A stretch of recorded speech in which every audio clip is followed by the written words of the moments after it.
Assalamualaikum warahmatullahi wabarakatuh. Berjumpa kembali dengan saya Niki Pujarwati, calon guru penggerak angkatan 11 dari SMP Negeri 26 Bandar Lampung. Hari ini saya tidak sendiri, saya ditemani oleh rekan saya, Ibu Triana Desitasari SPD. Beliau adalah guru mata pelajaran pendidikan Pancasila di SMP Negeri 26 Bandar Lampung. Assalamualaikum Ibu, bagaimana kabarnya hari ini? Waalaikumsalam, alhamdulillah kabar saya baik Ibu. Ya, alhamdulillah ya Bu ya, kabar kita hari ini baik, kita dapat melaksanakan kegiatan rutinitas kita. Baik Ibu, hari ini kita akan mengadakan percakapan praobservasi ya Bu ya, sebelum nantinya saya akan amati jalannya proses pembelajaran yang akan Ibu lakukan di kelas atau sebelum saya melakukan supervisi kelas ya Bu ya. Adapun tujuan diadakannya supervisi ini adalah untuk mengetahui dan juga mengevaluasi jalannya proses pembelajaran yang akan Ibu laksanakan. Dan kenapa kita hari ini harus mengadakan percakapan praobservasi ya Bu ya, karena sebagai persiapan awal Ibu melaksanakan kegiatan pembelajaran supaya Bu Triana ini lebih siap, percaya diri, dan akhirnya nanti pembelajaran yang Ibu berikan kepada murid itu adalah pembelajaran yang terbaik. Begitu ya Bu, kira-kira alasannya? Iya, Oke. Ya Bu, pada kesempatan ini ada beberapa pertanyaan yang ingin saya sampaikan kepada Ibu Triana. Yang pertama adalah terkait dengan tujuan pembelajaran. Nah, menurut apa tujuan pembelajaran yang ingin Ibu capai? Oke, berdasarkan rancangan pembelajaran yang sudah saya susun, tujuan pembelajaran pada saat pertemuan yang akan datang itu adalah penetapan Pancasila. Jadi anak-anak itu nanti mereka dapat memahami bagaimana proses penetapan Pancasila sebagai dasar negara, dan mereka bisa mengidentifikasi serta harapannya nanti akan meneladani bagaimana nilai semangat dan komitmen para perumus dan penetap Pancasila sebagai dasar negara. Itu Ibu Niki. Oke, baik Ibu.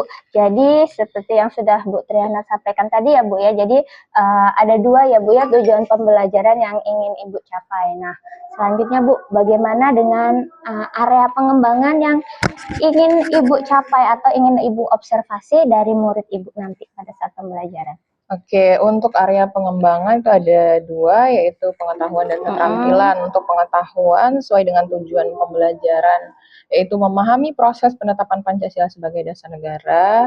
Nanti murid saya diharapkan dapat mengembangkan pengetahuan terkait bagaimana proses jalannya Pancasila itu dirumuskan dan ditetapkan. Kemudian untuk keterampilan sesuai dengan tujuan pembelajaran, mengidentifikasi dan meneladani nilai semangat dan komitmen para perumus dan penetap Pancasila sebagai dasar negara.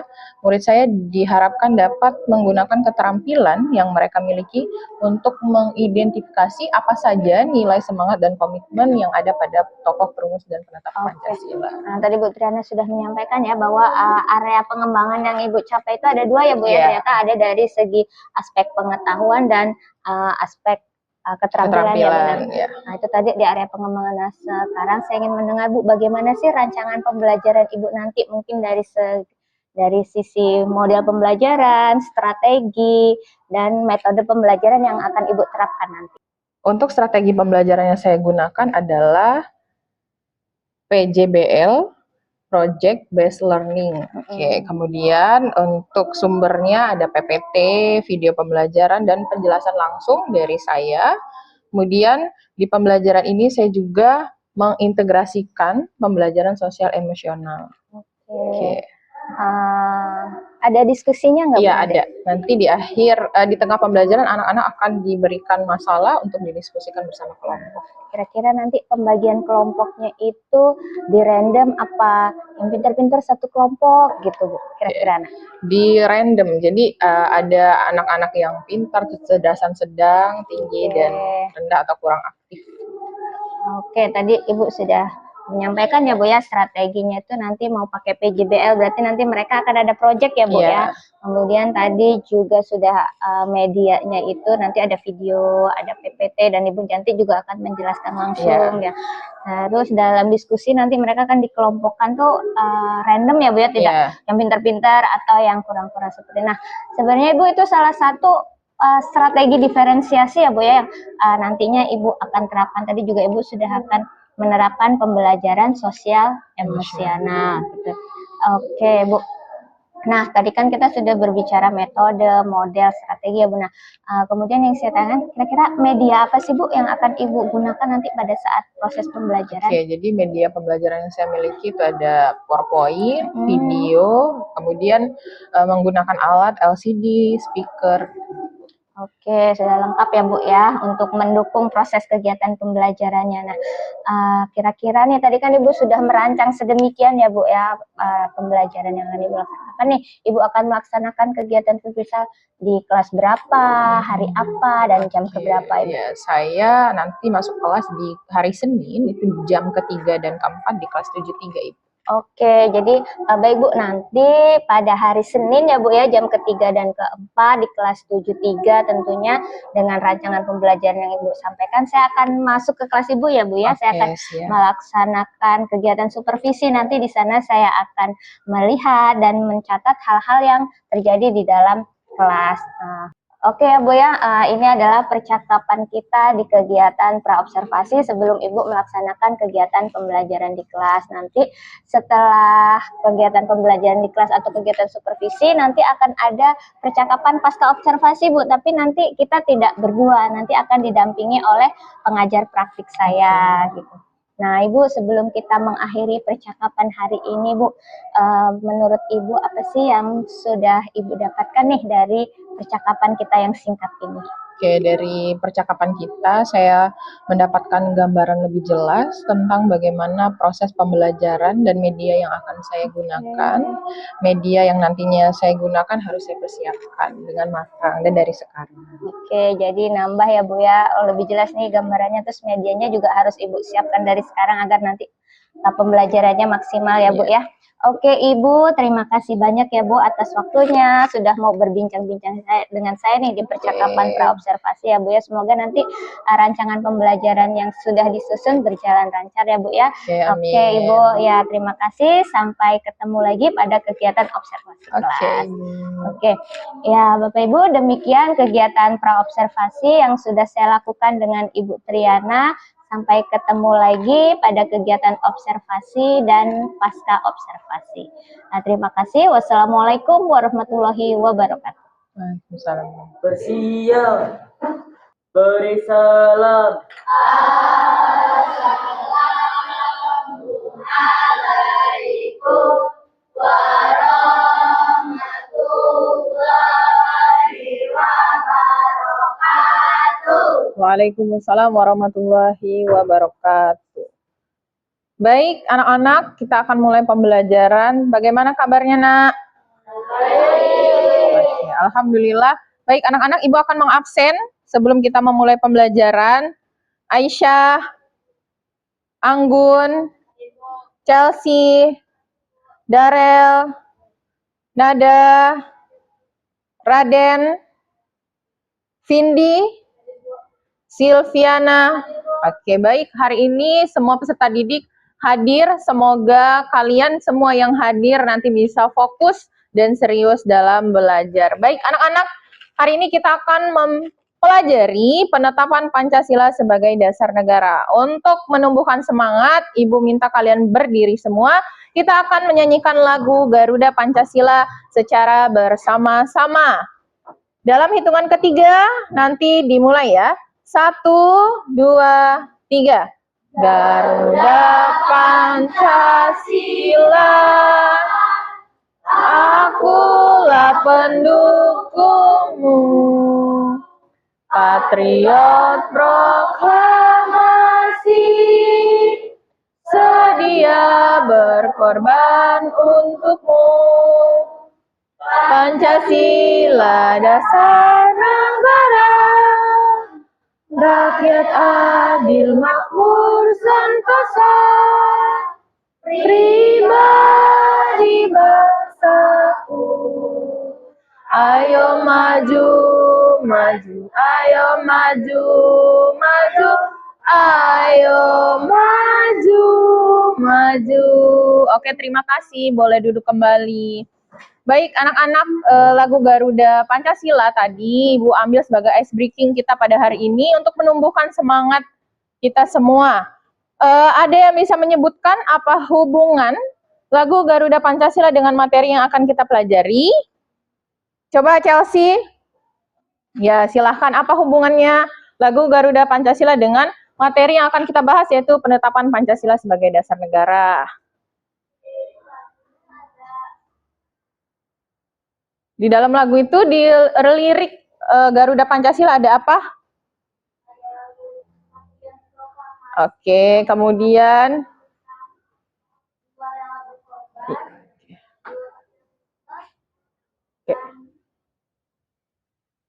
sudah? Oke, baik. Tepuk tangan untuk Chelsea, teman-teman.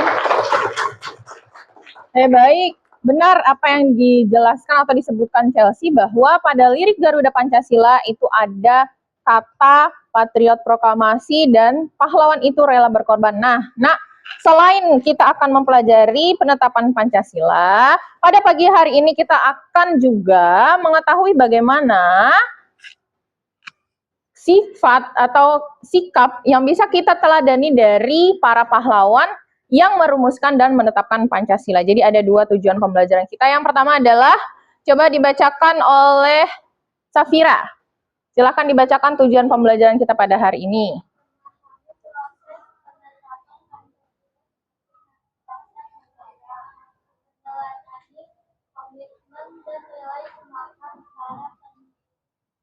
Dalam proses penetapan. Oke, jadi ada dua. Yang pertama, memahami proses penetapan Pancasila sebagai dasar negara. Yang kedua, kalian nanti mengidentifikasi dulu sehingga baru kalian dapat meneladani komitmen dan nilai semangat para pendiri negara dalam merumuskan dan menetapkan Pancasila sebagai dasar negara.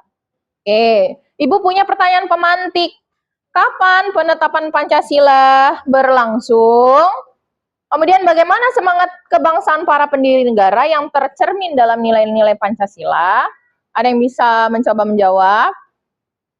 Kapan Pancasila ditetapkan? Ayo, pada sidang apa? Pada sidang? Jawab, pada sidang BPUPKI itu kurang tepat. Ya, kalau perumusan Pancasila baru pada sidang BPUPKI. Tetapi kalau penetapannya terjadi pada sidang PPKI. Oke, baik. Kalian, kita saksikan dulu ya bersama-sama. Ini adalah materi tentang penetapan Pancasila. Kalian bisa mencatat hal-hal penting yang ada pada video ini. Kemudian nanti baru Ibu akan memberikan penjelasan sebagai penguatan. Hai, Assalamualaikum warahmatullahi wabarakatuh. Ketemu lagi dengan saya, Widya Kusmawardani. Hari ini kita akan membahas materi mengenai penetapan Pancasila sebagai dasar negara. Oke, kita tulis dulu judul materinya. Nah, ini ya, materinya mengenai penetapan Pancasila sebagai dasar negara. Anggota dari BPUPKI ini terdiri dari orang Indonesia dan orang Jepang. Nah ya, jadi pada tanggal 7 Agustus 1945 ini BPUPKI dibubarkan. Pertanyaannya, kenapa BPUPKI ini dibubarkan?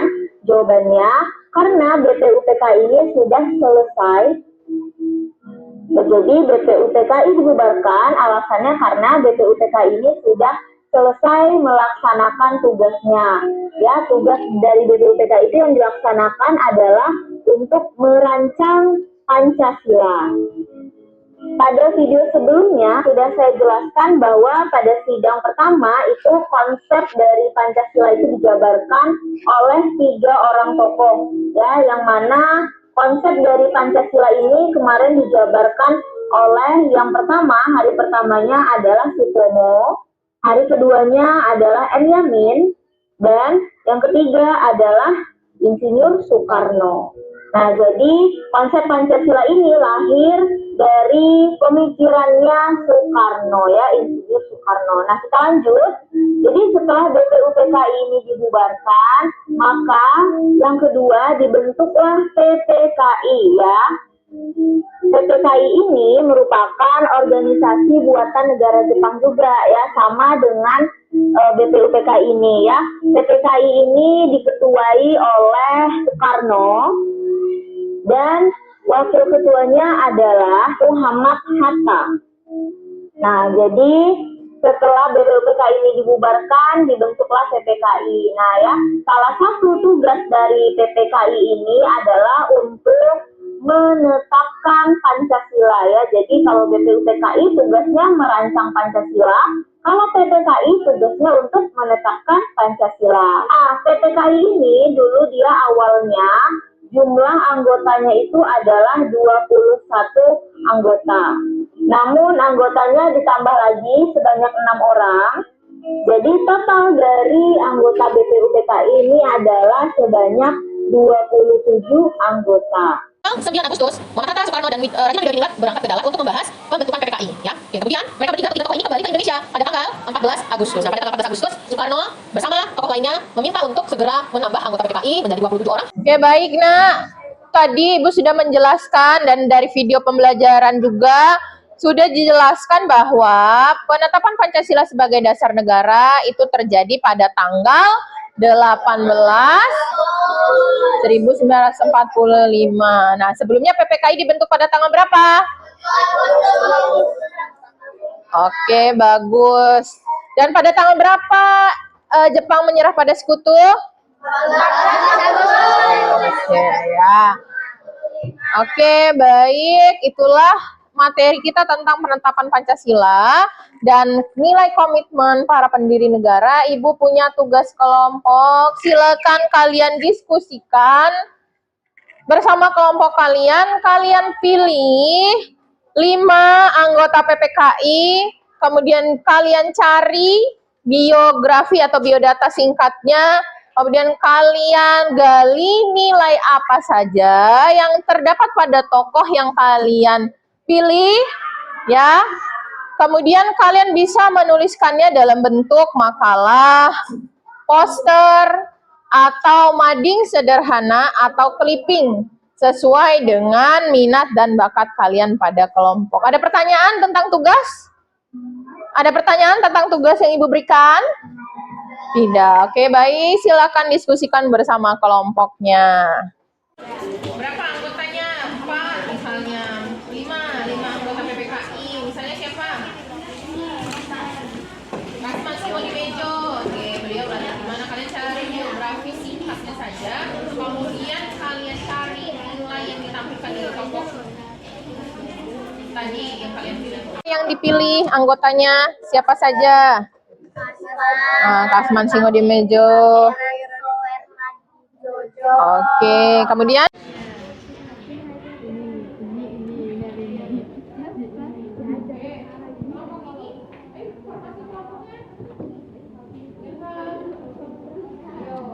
nilainya ya.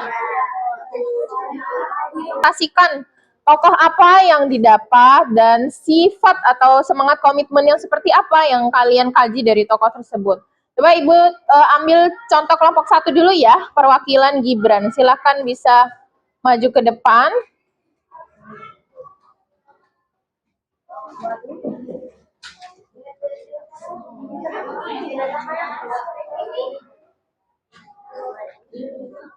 Kelompok yang lain diperhatikan ya, Nak.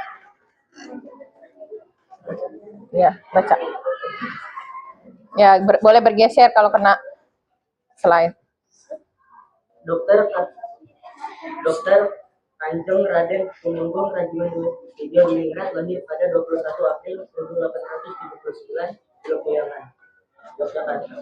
Putra pertama keluarga Sutodono ini merupakan anak yang sangat didambakan dan dicita-citakan dapat mengharumkan nama orang tua, berbakti kepada orang tua dan menjunjung tinggi keluarga di kemudian hari.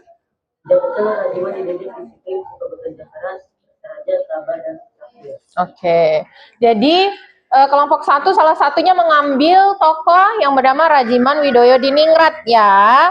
Kemudian apa saja nilai semangat komitmen yang didapatkan dari tokoh Rajiman Gibran? Oke, ada semangat berkorban ya, pekerja keras dan sabar dan kesatria. Oke, baik, tepuk tangan untuk kelompok 1.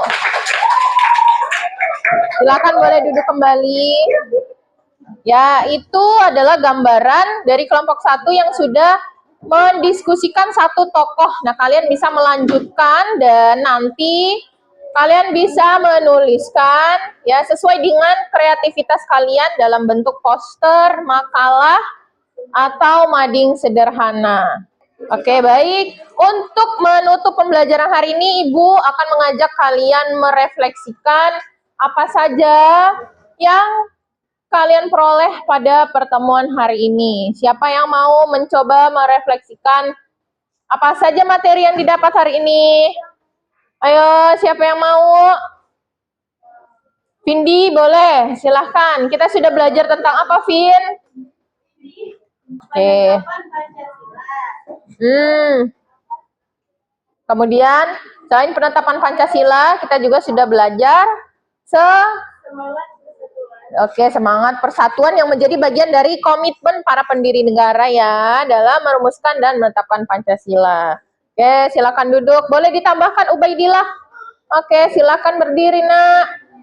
Tambahkan apa saja tadi yang sudah kita pelajari pada hari ini. Oke, tentang pembubaran BPUPKI dan dilanjutkan pembentukan PPKI sebagai badan yang memiliki tugas menetapkan Pancasila sebagai dasar negara. Oke, terima kasih untuk Aisyah dan Ubaidillah. Kasih aplaus buat temennya. Oke, baik. Ibu mau tanya, perasaannya setelah belajar, apa perasaannya Darel? Apa? Oke, mendapatkan ilmu yang bermanfaat. Senang nggak? Happy nggak? Senang. Oke, baik. Anak-anak ibu, mungkin ini menjadi akhir atau penutup pembelajaran kita pada hari ini. Semoga apa yang kita pelajari hari ini dapat bermanfaat, terutama bagi kita semua dalam kehidupan sehari-hari, yaitu dapat meneladani sikap dan semangat komitmen para pendiri negara dalam perumusan dan penetapan Pancasila sebagai dasar negara ya. Rela berkorban, solidaritas satu sama lain, dan seterusnya. Baik, Ibu tutup. Billahi taufiq wal hidayah. Wassalamualaikum warahmatullahi wabarakatuh. Waalaikumsalam warahmatullahi wabarakatuh. Assalamualaikum warahmatullahi wabarakatuh. Berjumpa kembali dengan saya Niki Pujarwati, CGP Angkatan 11 dari Kota Bandar Lampung. Pada kesempatan ini saya tidak sendiri, saya ditemani oleh rekan saya Ibu Triana Desitasari. Beliau adalah guru mata pelajaran pendidikan Pancasila di SMP Negeri 26 Bandar Lampung. Assalamualaikum Ibu Triana. Waalaikumsalam. Bagaimana kabarnya hari ini? Alhamdulillah. Oke, kita berjumpa kembali ya Bu ya, setelah sebelumnya kita ketemu di kegiatan praobservasi, kemudian kegiatan observasi, dan pada kesempatan ini kita akan melakukan percakapan pasca observasi. Bu Ana, dalam percakapan pasca observasi ini saya akan mengajukan beberapa pertanyaan ya Bu yang terkait dengan kegiatan pembelajaran yang sudah Ibu lakukan dengan tujuan untuk mengevaluasi kegiatan yang sudah Ibu lakukan di kelas kemarin. Untuk pertanyaan pertama Bu, bagaimana nih perasaan Ibu setelah kemarin kegiatan observasi yang sudah saya lakukan di kelas Ibu? Oke, meskipun ini bukan pertama kali saya diobservasi, tapi tetap ya tetap merasa tegang karena kan pembelajarannya diawasi. Tapi alhamdulillah pembelajaran berjalan lancar. Oke, alhamdulillah ya Bu ya, pembelajarannya berjalan lancar. Kemudian kemarin saya juga sudah melihat murid-muridnya itu sudah terlihat aktif ya Ibu ya, mengikuti pembelajaran di kelas Ibu. Kemudian menurut Ibu, bagaimana dengan area pengembangan yang kemarin sudah Ibu rencanakan, dan langkah-langkah apa atau tahapan pembelajaran apa yang sudah Ibu lakukan kemarin di kelas? Pada pembelajaran kemarin di kelas untuk area pengembangan itu ada dua, yaitu pengetahuan. Untuk pengetahuan adalah siswa dapat memahami proses perumusan dan penetapan Pancasila sebagai dasar negara. Kemudian untuk yang keterampilan itu siswa dapat mengidentifikasi nilai semangat para pendiri negara dalam merumuskan dan menetapkan Pancasila. Nah, untuk langkahnya saya mulai dari pendahuluan, kegiatan inti, dan evaluasi. Oke, tadi area pengembangannya itu sudah sesuai dengan rencana ya Bu ya, ada pengetahuan dan keterampilan. Kemudian Untuk tahapannya juga sudah dilakukan dari kegiatan pendahuluan, inti sampai dengan evaluasi kemarin Iya. pemberian tugas. Nah, menurut Ibu, eh, apakah area pengembangan yang sudah Ibu lakukan itu berjalan dengan baik? Oke, untuk area pengembangan insya Allah sudah berjalan dengan baik. Anak-anak terlihat ya bisa mengikuti instruksi dan bisa mengerjakan tugas yang saya berikan. Tapi memang masih ada kita temukan anak-anak yang tidak aktif dalam pembelajaran. Kalau anak yang tidak aktif mungkin itu bukan kendala di Ibu Triana saja ya, mungkin hampir dari kita semua guru lah mengalami bahwa di kelas itu masih ada beberapa siswa yang kurang Tidak aktif aktif, mengikuti ya, pembelajaran. Nah, terkait dengan siswa yang kurang aktif itu, Bu, bagaimana cara Ibu mengatasi kendala tersebut agar tidak terulang lagi di kegiatan pembelajaran yang selanjutnya? Oke, untuk mengatasinya mungkin saya bisa membagi kelompok berdasarkan tingkat kemampuan awal, kemudian mensiasati dengan membagi kelompok berdasarkan gaya belajar ya, ada audio, visual, kinestetik, sehingga mereka nyaman dan dapat belajar dalam kelompoknya. Oke, berarti nanti di rencana ke depannya akan lebih diperhatikan lagi kesiapan awal, kemudian gaya belajar ya Bu ya, sebagai dasar Ibu membagi murid Ya, dalam dalam beberapa berkelompok. kelompok. Oke, kira-kira kapan nih Ibu mau melakukan perubahan atau perbaikan seperti yang sudah Ibu rencanakan tadi? Oke, secepatnya saya akan mulai membuat rancangan sesuai dengan apa yang saya bicarakan tadi terkait gaya belajar dan pembagian kelompok. Oke, ya karena itu memang dibutuhkan ya Bu ya oleh murid kita. Baik Ibu, semoga perubahan dan perbaikan yang sudah Ibu rencanakan tadi dapat segera Ibu laksanakan, dan apa yang sudah Ibu rencanakan tadi bisa mengatasi masalah pada kegiatan pembelajaran yang sebelumnya di mana murid itu masih ada yang kurang aktif. Mudah-mudahan dengan pembagian kelompok yang sudah memperhatikan kesiapan, kemudian gaya belajar mereka, murid itu bisa aktif 100% ya Bu ya. Nanti kalau sudah dipraktekkan kita sharing lagi ya Bu ya. Saya menunggu kabar baiknya. Kita mungkin bisa berbagi praktik juga. Saya bisa sebagai inspirasi saya untuk pembelajaran di kelas saya juga. Ya baik, terima kasih Bu Niki. Iya, sama-sama ya Bu. Saya juga mengucapkan terima kasih nih atas waktunya Bu Triana, kesediaannya untuk mengikuti rangkaian kegiatan ini dari kegiatan praobservasi, kemudian saya observasi di kelas Ibu, sampai akhirnya kita melakukan pasca observasi sebagai evaluasi. Ya, mudah-mudahan pembelajaran nanti kita di kelas bisa lebih baik ya Bu ya, untuk demi mewujudkan pembelajaran yang berpihak pada murid.